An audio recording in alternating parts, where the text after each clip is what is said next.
Hey everybody, welcome back to the Woodruff Cast. I'm Frederick Woodruff. Shout out to my paid subscribers. You guys, gals, make this kind of work that I do possible. Today's cast is very spur of the moment. I just happened to be on TikTok and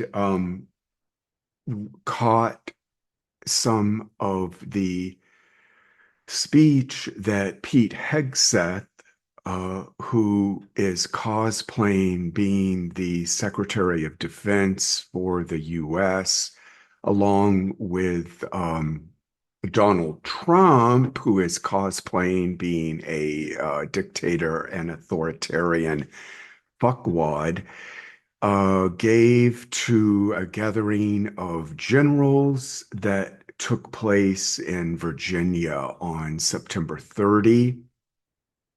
I know you guys have seen this, it's been all over the news.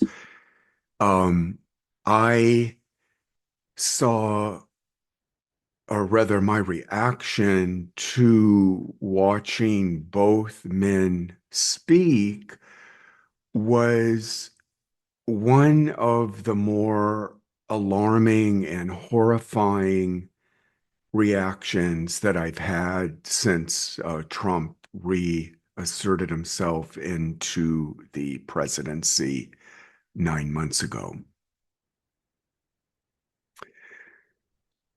Let's talk about some things here through the astrological lens. I have charts up for the USA Sibley chart, which is the official, in my mind, vetted horoscope for the United States as a nation state. And then I also have Pete Hegseth's horoscope up as well. It has a Rodden rating, which means it's a official birth time that's been vetted.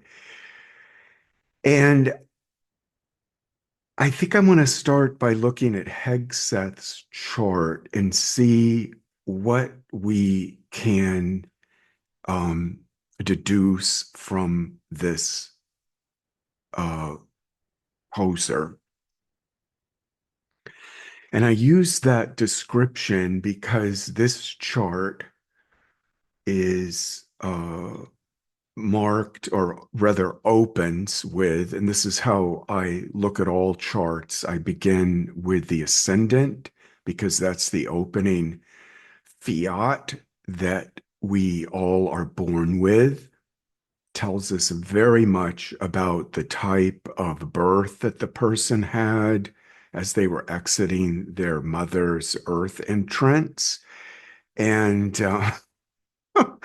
um, if there are planets there on the ascendant, and Hegseth has Neptune sitting there in Sagittarius on his Sagittarius ascendant, this becomes a predominant lens that the person views their life through, and vice versa, meaning we see the person through their ascendant. When somebody walks into a room, the first thing you encounter is their rising sign. So they look out through that opening into the world that they are maneuvering, and then the world that they are maneuvering looks back at that individual through that opening. Hegseth has Neptune there in Sagittarius, and my take on that combination is that this is a performer. Sagittarians have a natural gift, or Sag rising people have a natural gift. I call them the true thespians of the zodiac, much more so than Leo. Leos tend to be shy and kind of force themselves out onto the stage or limelight. Um, with a Sag rising like Hegseth has, this individual is a natural actor, a natural chameleon, and a chameleon is the Neptunian part there. He's had a struggle with alcoholism from or allegedly. I don't remember reading much about it, but I saw a lot of lampooning about that on social media. So I assume there's some truth to it. Neptune, of course, uh, positioned on somebody's ascendant means their very being, that spark of life that the ascendant marks out, is like suffused with the Neptunian, and that can run from the very low to the very high on the scale of um, how to put it, on the scale of seeking out and being drawn to otherworldly or non-conceptual realms. And of course, the high end of that spectrum would be something like a fascination with spirituality, metaphysics, working for the good of others through that Neptunian kind of caregiving uh, quality that we associate with the planet. And then, of course, moving down the scale, you get into escapist behavior like drug addiction, alcoholism, and then grift, things of that nature that have to do with using one's gifts for deception. Uh, the sun in Hegseth's chart is in Gemini in opposition to his ascendant. This is a person that, as they radiate their life force, it seems to be working in opposition, or it is battling with what is trying to assert from their ascendant sign. So generally, folks where the sun is in the seventh house have an issue with finding a clear mode of expression that can work with their ascendant rather than work against it. And if it's working against it, the sun in the seventh individual will be working uh, their this complication of this paradox of the sun opposite the rising sign in skirmishes, battles, disagreements, everything that happens within the relational realm that the seventh house connotes. Another Gemini, like Trump. I think Trump has an uncanny gift for uh, sussing out the people in his circle that he feels will be a good fit for him. So it doesn't surprise me that Hegseth is a Gemini. And things with Trump and Hegseth, I would venture, because of the Gemini's sun squaring the Mars Saturn conjunction in Virgo in Hegseth's chart, which also means that squaring the Gemini point in Trump's chart, masculinity and how the male principle is expressing itself is hampered by this difficult square from the sun to the Mars Saturn conjunction. So forget Trump in this equation right now. Just know that this is, I would venture, not an easy relationship that's there between these two men. There's something that the Saturn Mars conjunction that Hegseth has is has like a wearing effect on the sort of felicity that Trump revels in, having at his disposal. So the square there, now I'm talking about the relationship again. It's so fraught to me that it's hard, not to go there. I just can't get over how literal the astrology is as it shows up in the performance that Hegseth has been, bequeathed to be given one of the most powerful positions in the US government, the head of the Defense Department, that we generally associate with Mars and Martian qualities, warriorship, strategizing, all of that.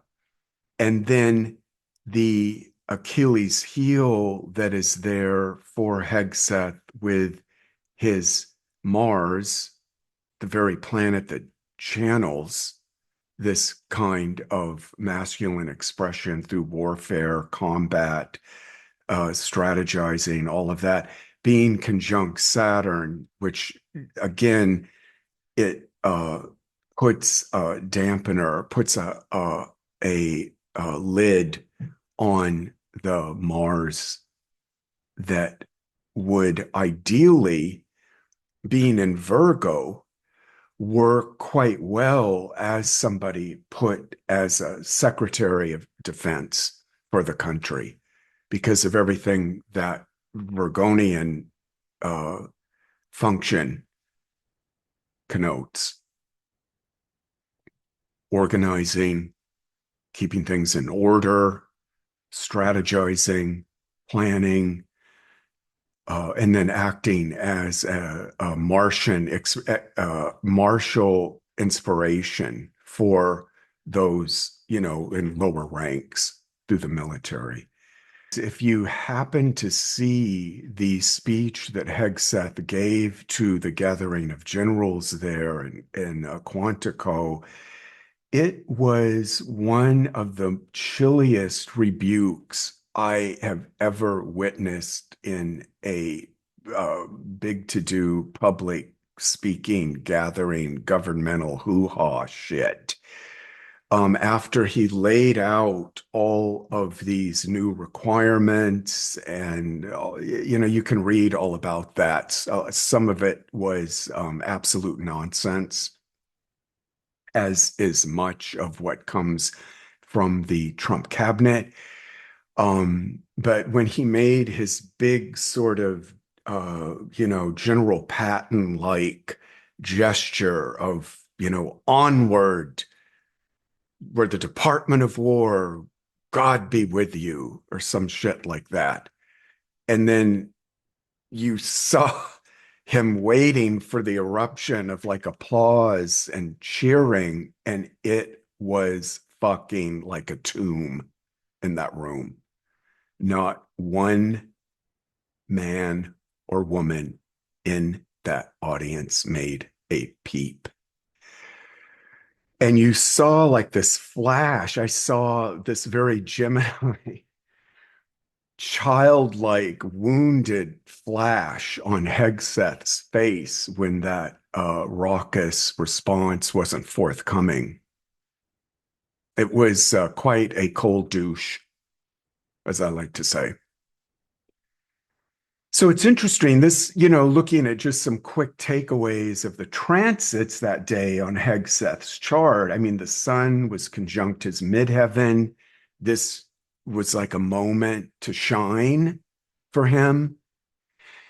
But the start of the speech opened, as and I said, follow the ascendant to see how things are kicking off anywhere. The ascendant for the start of the speech at 8 a.m. was conjunct his Pluto.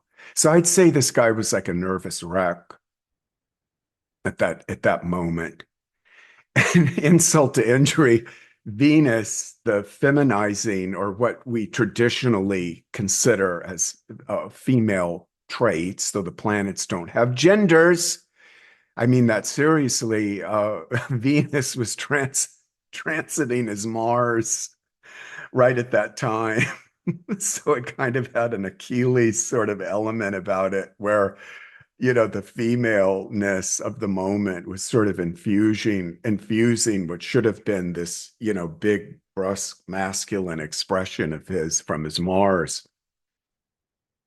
And then, of course, South Node was on his Saturn.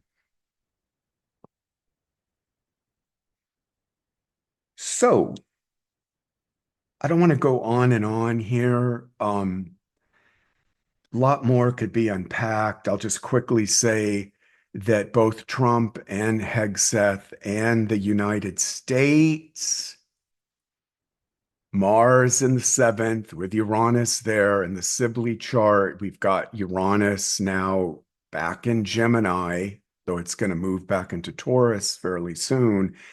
But just that low degree entry of Uranus into Gemini is setting all of that section, all of that vector within the US chart, within Trump's chart, within Hegseth's chart, and that confluence is all starting to, vibrate with the Uranian transit. And when you heard Trump's speech after Hegseth, this is one of the things that absolutely blew my mind, that I knew we had officially gone through the looking glass as American citizens. As I said to my friend John, I said, as US citizens, we are now living amidst something of like a low grade, terrorism attack, but on US citizens by its own government, right? Trump said that the military would go to big cities, use those cities as training ground because the enemy is coming from within. I'm going to look at the US Sibley chart now. So September 30, Virginia, that brought up the transits for the time of the start of the Hegseth speech. And what do we have? Sun conjunct the midheaven, the presidential point of the US chart. The ascendant for the chart at the start of the speech conjunct Saturn in Libra. So those 2 points put an emphasis on the Saturn conjunct midheaven in the US chart. Now, I bring all of this up because, as you know, if you listened to Jessica and I talk the other day when we got together and went over the fog of war, the kind of discursive confusion and doublespeak and inability to kind of find our way through the Neptunian fog of this Saturn Neptune confluence that's happening right now by transit. That transit is moving into what will eventually become the opposition to the US midheaven and the US Saturn. So the authority and the power that is represented in the US chart by that Saturn midheaven conjunction, the erosive quality of the Neptune transit will be impacting that point in the US chart. But more, it's the Saturn moving into an opposition at the same time by transiting Saturn, moving into an opposition to the US Saturn that really kind of turns the heat up there, because that means it squares the US sun while making that opposition to Saturn. So the whole power dynamic that is marked in the US chart by the Sun Saturn natal square is, starts pulsing and throbbing again.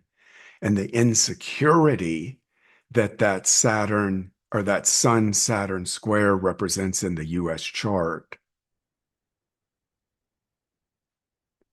it's very common for someone, or in this case, a nation that is insecure in its own stability, Cancer, to want to go out and proselytize and save and change and invade and burst over boundaries into other parts of the world as a way of showing itself that, yes, it does have this kind of power at its disposal. And since World War II, the US has actually had that.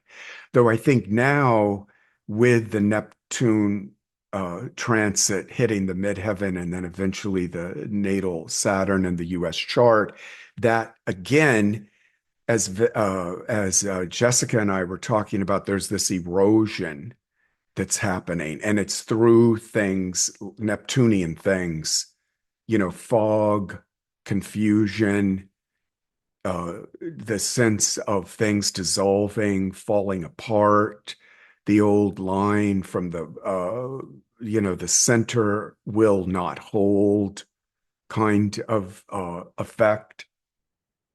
So I'm backtracking into the US chart to pinpoint again the importance I saw of this particular speech to the US military, all those generals gathered there, right with this emphasis on the US midheaven, the sun conjunct at that day on the 30th, and then also the ascendant of that chart landing on the Saturn. So it's like, it's like the reality of the moment, the body of time that opened up that speech was saying, look at here's the key focus for you. Midheaven, president, Saturn, the uh, sense of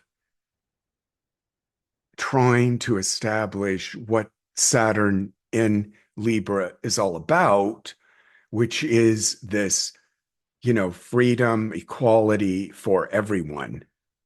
This is the hallmark of the United States nation state, is that its highest aim, midheaven, Saturn, Libra, there, that we have a judicial system that works for people, or at least it did. With the entry of Neptune into Aries, you started to see the highest court in the land, the Supreme Court, becoming more and more Neptunized, more and more influenced by like grift, more and more influenced by the exact opposite of what a Saturn and Libra, with this very strict sort of adherence to the law and the ethics that the law like hopefully provides for everyone. Soon as Neptune got into Aries, we started to see more and more of this disappearing of those qualities of the Supreme Court. And I mean, there's been corrupt Supreme Courts since the beginning of the Constitution moving forward. But you and I happen to be living in this time where we're now seeing another version of that.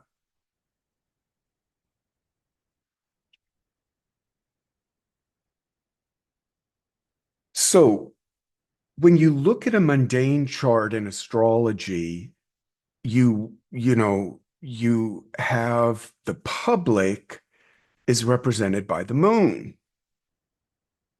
So we look at this chart for the speech there that Hegseth and Trump did. The moon, or the start of that meeting, 13 degrees Capricorn, exactly opposite the sun in the Sibley chart. And what the son, the father of the country, this, would be another spin on the president. Looking at it through this lens, the moon opposite there, we're seeing this, I don't care if you're MAGA or independent, left, right, whatever, the public sentiment, moon, Capricorn, exact opposite. This when I saw this chart, I was like, wow, this is like a tipping point with the bullshit. And I don't know how any citizen in the country, MAGA, whatever, could listen to the speech that Trump gave about turning the military that is there to defend not Democrats, not Republicans, is there to defend our Constitution. This is the oath all those generals took when they, had their rank. That this is not, people don't want to be told that their military is going to be used against them. Now, I would imagine, there's hardcore right folks that are deep, deep into the MAGA Kool-Aid that would be like, yeah, get them all those brown people, round them up. I can see that kind of like Chuck E. Cheese, shooting gallery, pinball machine loving way of seeing reality in the United States now. They would see that as guns, God, and I don't know what's the other one. Guns, God, and something or other, goth. I don't know. But anyway, so okay, that's the public related to what came out of Virginia the other day and its response. There's fucking Neptune again, rubbing right on that opposition point to the midheaven. Talk about losing our way, people. The way I read the Saturn conjunction to Neptune and Aries on the nadir of the United States birth chart is a necrophilic orientation that is infused with Neptunian um, worship. So there is something going on in the collective US psyche where this death, the fourth house, the nadir, the real death point in the chart, in any chart, is the nadir. It's not the eighth house. I mean, yes, that plays into circumstances around death, details around death. The real end point, the midnight point in any chart, the nadir, is the death point. It's when one day closes completely down and then at the midnight point dies, and then, of course, is born again on its ascent up to the horizon for the sunrise.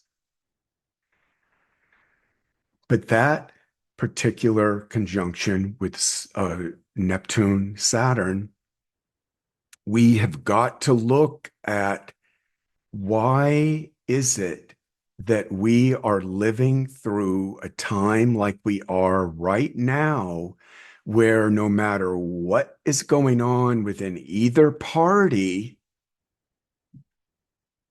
there is this fascination and unconscious reveling with the last chapter and the last sentence and the last word in the book of life that corresponds to the United States. That's the question. I don't really know the answer to it.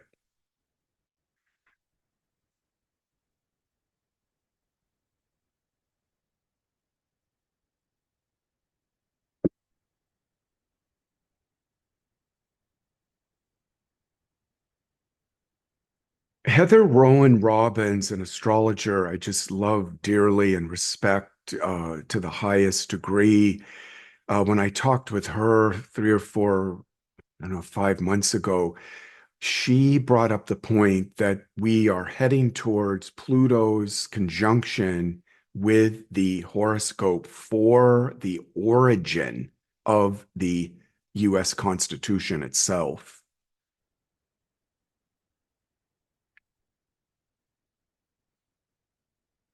So, Pluto, death, recycling, rewriting, that constitution point that I can't remember the exact date when that's going to be happening. I'm going to have her on soon so we can talk about that more. But what we saw yesterday in Virginia with all the military might in the country gathered under one fucking roof. Boy, somebody could have had a field day dropping a fucking drone bomb on that building. Um, I see it looking at this chart, the public, the moon, opposition to the sun, not buying it, not wanting it, pushing it away, rejecting it. And yet there it was. Thoughts, ideas,